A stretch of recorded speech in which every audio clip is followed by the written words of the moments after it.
Hello बच्चों, आपने पहले उपसर्ग पढ़ा था।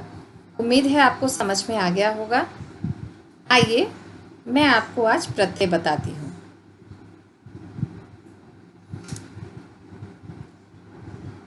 जो शब्दांश किसी शब्द के अंत में जुड़कर उनके अर्थ में परिवर्तन ला देते हैं वे प्रत्यय कहलाते हैं। इससे पहले हमने उपसर्ग पढ़ा था। वे शब्दांश जो किसी शब्द के पहले जुड़ते हैं। और प्रत्यय क्या है? जो शब्दांश किसी शब्द के अंत में जुड़कर उनके अर्थ में परिवर्तन ला देते हैं वे प्रत्यय कहलाते हैं।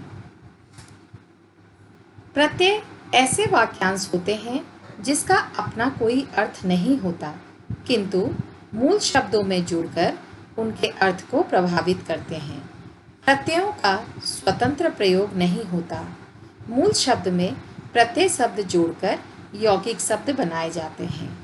अर्थात प्रत्यय ऐसे वाक्यांश हैं जिसका अपना कोई भी निश्चित अर्थ नहीं होता। वो क्या करते हैं? मूल शब्द के साथ जुड़ जाते हैं और क्या करते हैं? उसके अर्थ को प्रभावित कर देते हैं। प्रत्यय वे शब्द हैं जो दूसरे शब्दों के अंत में जुड़कर अपनी प्रकृति के अनुसार शब्द के अर्थ में परिवर्तन कर देते हैं। प्रत्यय शब्द दो शब्दों से मिलकर बना है, प्रति प्लस अय। प्रति का अर्थ होता है साथ में, पर, बाद में, और अय का अर्थ होता है चलने वाला। अतः प्रत्यय का अर्थ होता है साथ में, पर, बाद में चलने वाला। यानी कि प्रत्यय हम कहाँ लगाते हैं? पीछे, मूल शब्द के पीछे। इसलिए इसका अर्थ है बाद में चलने वाला। जिन शब्दों का स्वतंत्र अस्तित्व नहीं होता वे किसी शब्द के पीछे लगकर उसके अर्थ में परिवर्तन कर देते हैं। देखो, इनका स्वतंत्र अस्तित्व नहीं होता, यानी कि ये अपने आप में कुछ भी नहीं है, लेकिन जैसे ही किसी मूल शब्द के पीछे लगते हैं उनके अर्थ में परिवर्तन ला देते हैं। प्रत्यय का अपना अर्थ नहीं होता और ना ही इनका कोई स्वतंत्र अस्तित्व होता है। प्रत्यय अविकारी शब्दांश होते हैं। अविकारी जिससे विकार उत्पन्न ना हो, जो शब्दों के बाद में जोड़े जाते हैं। कभी कभी प्रत्यय लगाने से अर्थ में कोई बदलाव नहीं होता है, ऐसा भी हुआ है। प्रत्यय लगने पर शब्द में संधि नहीं होती। कई बच्चों को ये दिक्कत हो जाती है कि संधि में कुछ नियम होते हैं, जैसे अ प्लस ए मिलकर ए हो जाती है, लेकिन प्रत्यय में ऐसा कुछ भी नहीं होता, संधि का नियम नहीं होता। इसलिए प्रत्यय को कभी भी संधि के साथ ना जोड़िए, बल्कि अंतिम वर्ण में मिलने वाले प्रत्यय में स्वर की मात्रा लग जाएगी। जो अंतिम वर्ण होगी उसमें क्या हो जाएगी? स्वर की मात्रा लग जाएगी। लेकिन व्यंजन होने पर वह यथावत रहता है, लेकिन अगर उसके अंत में व्यंजन हो तो वो जैसा है वैसा ही रहेगा। जैसे कुछ एग्जाम्पल मैं आपको दिखा रही हूँ। समाज प्लस एक। अब आप देख सकते हैं जो है वो व्यंजन है। जो क्या है? व्यंजन है। इसलिए हमने व्यंजन को ज्यों का त्यों रख दिया और ई का प्रयोग मात्रा में हो गया। समाज प्लस एक यानी कि सामाजिक। सुगंध प्लस इत, सुगंधित। भूलना प्लस अक्कड़, भूलक्कड़। आप कहेंगे यहाँ तो भूलना है तो अक्कड़ कैसे लगाकर हम यहाँ भूलक्कड़ कर सकते हैं? इसलिए क्योंकि ये एक मूल शब्द है। ये एक मूल शब्द है। भूलना, हम भूल जाते हैं। इसके साथ अगर हमने अक्कड़ लगाया तो ये पूरे शब्द में परिवर्तन ला दिया और ये हो गया भूलक्कड़। मीठा प्लस आस, मिठास। लोहा प्लस आर, लुहार। आप देख सकते हैं लोहा ओ की मात्रा है और इसमें हमने आर लगा दिया तो लो की मात्रा में लू आ गया, लुहार। नाटक कार, नाटककार। बड़ा आई, बड़ाई। टिक आऊ, टिकाऊ। बिक आऊ, बिकाऊ। होनहार, होनहार। जैसे पथरीला, पथ प्लस रीला, पथ प्लस ईला, पत्थर प्लस ईला, पथरी प्लस ला। बच्चों, आप तो समझ गए होंगे यहाँ आप ध्यान देने योग्य बातें ये है कि हमारे साथ कौन सी मात्रा लगी है व्यंजन के साथ। यहाँ पत्थर है, देखिए पत्थर है, पत्थर ईला यानी कि बड़ी ई, पत्थर प्लस ईला, तो हमारा उत्तर क्या हो जाएगा?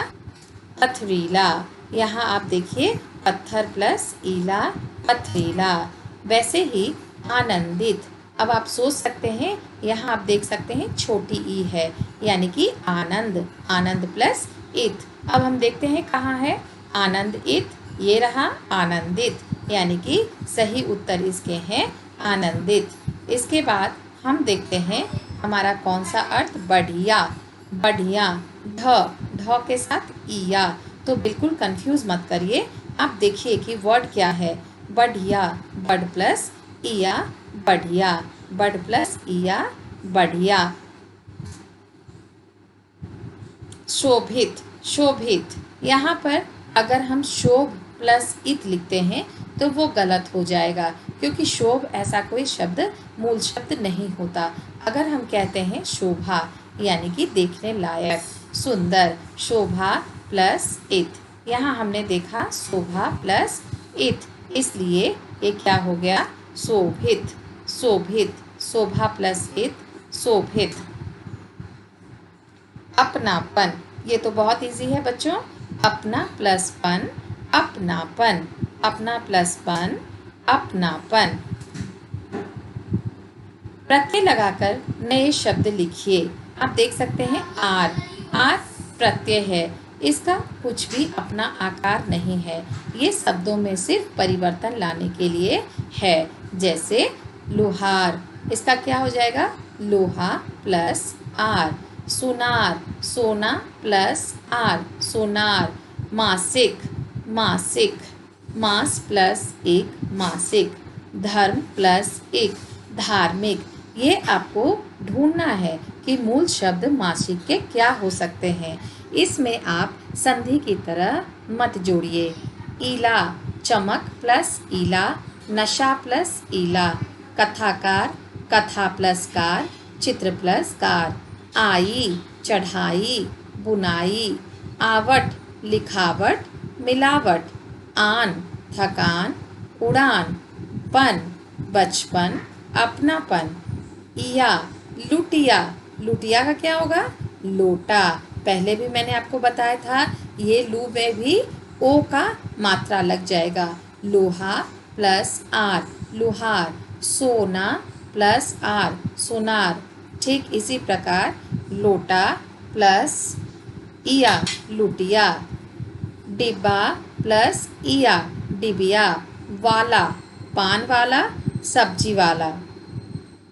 मुझे उम्मीद है आपको ये समझ में आ गए होंगे। प्रत्यय और मूल शब्द अलग अलग करके लिखिए। नमकीन, अब आप बता सकते हैं, ये आप अपने से भी कर सकते हैं। मेरे प्रश्न को आप अपनी कॉपी में लिख लीजिए और उसके उत्तर बिना देखकर लिखिए और इनसे मैच कीजिए। नमकीन, आप जैसा देख सकते हैं, बड़ी ई है यहाँ, नमक, ईन। गर्वीला, गर्व, ईला। पुष्पित, पुष्प, इत। लालची, लालच, ई। छलावा, छल, आवा। चचेरा, चाचा, एरा। खटास, खट्टा, आस। दिखावट, दिख, आवट। प्यासा, प्यास, आ। नाटककार, नाटक, कार। मुझे लगता है अब आपको प्रत्यय अच्छी तरह से समझ में आ गई है।